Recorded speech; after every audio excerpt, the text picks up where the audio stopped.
Saif Ali Khan Leelavathi hospital నుంచి discharge అయ్యారు. డాక్టర్లు వారం రోజులు బెడ్ రెస్ట్ అవసరమన్నారు. పరామర్శలకు ఎవరూ రావద్దని సూచించారు.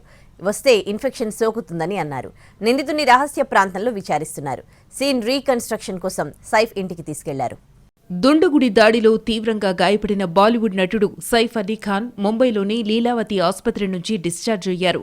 ఆయన కోలుకునేందుకు కొంత సమయం పడుతుందని వైద్యులు చెబుతున్నారు. కొన్ని రోజుల పాటు బెడ్ రెస్ట్ అవసరమని సూచించారు.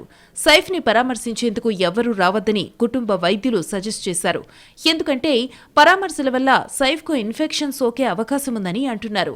జనవరి 16న తెల్లవారుజామున బాంద్రాలోని శరణ్ హౌసింగ్ సొసైటీలోని సైఫ్ ఫ్లాట్లోకి చోరీ కోసం వచ్చిన దుండగుడు సైఫ్ మీద కత్తితో దాడి చేశాడు.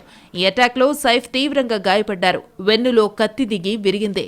మెడపైన గాయాలయ్యాయి. ఆ వెంటనే సైఫ్ను లీలావతి ఆసుపత్రికి తరలించారు. సర్జరీ చేసి కత్తిని తొలగించిన డాక్టర్లు సైఫ్కు ప్రాణాపాయం లేదని చెప్పారు. ఐసీయూ నుంచి జనరల్ వార్డుకు షిఫ్ట్ చేసి ఆ తర్వాత డిశ్చార్జ్ చేశారు. సైఫ్ మీద దాడి చేసిన దుండగుడిని సీసీ కెమెరాల ద్వారా గుర్తించి థానేలో అరెస్ట్ చేశారు. రహస్య ప్రాంతంలో విచారిస్తున్నారు. సీన్ రీకన్స్ట్రక్షన్ కోసం నిందితుడిని సైఫ్ ఇంటికి తీసుకెళ్లారు.